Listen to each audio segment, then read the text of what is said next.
చంద్రబాబు అబద్ధాల కోరు అని మండిపడ్డారు మంత్రి పెద్దిరెడ్డి రామచంద్రారెడ్డి. బాబు నోటి వెంట ఏనాడు నిజాలు రాలేదని స్పష్టం చేశారు. అన్నమయ్య జిల్లా మదనపల్లెలో వివిధ ప్రాంతాల్లో జరిగిన ఎన్నికల ప్రచారంలో మంత్రి పెద్దిరెడ్డి పాల్గొన్నారు.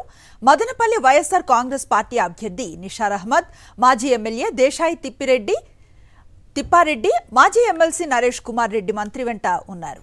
అభద్రతా భావంతో బతుకుతున్న బాబు సీఎం జగన్ పై తప్పుడు ఆరోపణలు చేస్తున్నారంటున్న మంత్రి పెద్దిరెడ్డి రామచంద్రారెడ్డితో మా correspondent Madhu face to face. CM YS Jaganmohan రెడ్డిపై చంద్రబాబు నాయుడు ఘాటైన విమర్శలు చేయడం జరిగింది. ప్రధానంగా 99% హామీలను జగన్మోహన్ రెడ్డి విస్మరించారు కాబట్టి ఓటు అడిగే అర్హత ఆయనకు లేదంటూ మండిపడడం జరిగింది. ఈ అంశంపై మాట్లాడడానికి సీనియర్ మంత్రి పెద్దిరెడ్డి రామచంద్రారెడ్డి ఉన్నారు. వారితో మాట్లాడించే ప్రయత్నం చేద్దాం. నిరాశ నిస్పృహలో ఉన్నాడు చంద్రబాబు నాయుడు. అతను ఏం మాట్లాడుతూ ఉన్నాడు కూడా అతను ఆలోచించకుండా మాట్లాడుతూ ఉన్నాడు. మరి 99% అమలు చేసి ఈరోజు మేము కాలర్ ఎత్తుకొని కంటెస్టెంట్లు కానీ మా కార్యకర్తలు నాయకులు కానీ ఓట్లు అడిగే పరిస్థితి జగన్మోహన్ రెడ్డి గారు కల్పించారు. మరి ఆ విధంగా కాకుండా 99% అమలు చేయలేదు అని చెప్పి చెప్తా ఉన్నాడు. అంటే ఇంత పచ్చి అబద్ధాలు కూడా చెప్తా ఉన్నది ప్రజలకు తెలియకుండా పోదు.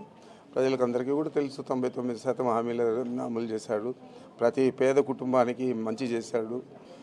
ఇంకా వేరే జిల్లా పోతే అక్కడ ఉన్న మంత్రులను తిట్టడం ఆ కార్యక్రమం పెట్టుకున్నాడు తప్ప ఆయన కానీ ఆయన కుమారుడు కానీ ఆయన బావమరిది కానీ ఆయన వదిన గారు కానీ పురంధేశ్వరి గారు, బాలకృష్ణ గారు, లోకేష్ గారు అందరూ కూడా అదే కార్యక్రమం పెట్టుకున్నారు. వీరికి తోడు దత్తపుత్రుడు కూడా పవన్ కళ్యాణ్ కూడా అదే చేస్తూ ఉన్నాడు. దీని గురించి మనం ప్రత్యేకంగా భావించనక్కర్లేదు.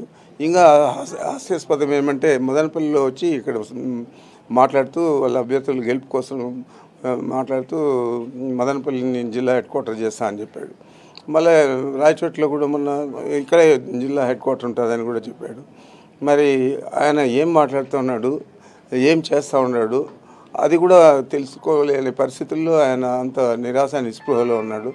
ఓటు అడిగే అర్హత లేదు అనేసి గట్టిగా అంటారు. ఓటు అడిగే అర్హత చంద్రబాబు నాయుడుకి లేదు. 2014లో నువ్వేం చెప్పావు? 600 హామీలు ఇచ్చావు, 100 పేజీల మేనిఫెస్టో, ఏది కూడా అమలు చేయకుండా కేవలం క్యాపిటల్ చుట్టూ ఉండే భూములు రియల్ ఎస్టేట్ చేసుకుంటే చాలు లక్షల కోట్లు వస్తాయి. ఈ లక్షల కోట్లు పెట్టి మనం ఎన్నికలు చేస్తే జగన్మోహన్ రెడ్డి ఎప్పుడు నిలబడాలా, ఎప్పుడు గెలవాలా అనే దురాలోచనతో మీరు ఉన్నారు. మరి అంటే దాని మీద ఇంకా ధ్యాస పోలేదు. ఆ భూములు ఎట్లా రియల్ ఎస్టేట్ లేక మలుచుకోవాలా, ఎట్లా లక్షల కోట్లు సంపాదించాలని మరి అదొకటే కార్యక్రమం చేసావు 2014 నుంచి 19 దాకా. ఇప్పుడు కూడా 2019 నుంచి 24 దాకా జగన్మోహన్ రెడ్డి గారు ఏం చేశారో ఈ రాష్ట్ర ప్రజలకంతా తెలుసు. ఇప్పుడు కూడా నువ్వు వాళ్ళ పొరపాటున అధికారంలోకి వస్తే 2024 నుంచి 29 దాకా క్యాపిటల్ మీదే దృష్టి సారిస్తావు. అంత తప్ప వేరే ప్రజా సంక్షేమం కానీ ఇది కానీ ఏం లేదు. ఓటర్లను ప్రలోభ పెట్టే ప్రయత్నం చేస్తున్నారు. అవినీతి అంటే రాజధాని పేరుతో మరోసారి లూటీ చేయడానికి లోకేష్తో పాటు చంద్రబాబు ప్రయత్నిస్తున్నారని మండిపడుతున్నారు. వీడియో జర్నలిస్ట్ శ్రీకాంత్తో మధుసూదన్ రెడ్డి, సాక్షి టీవీ, మదనపల్లి.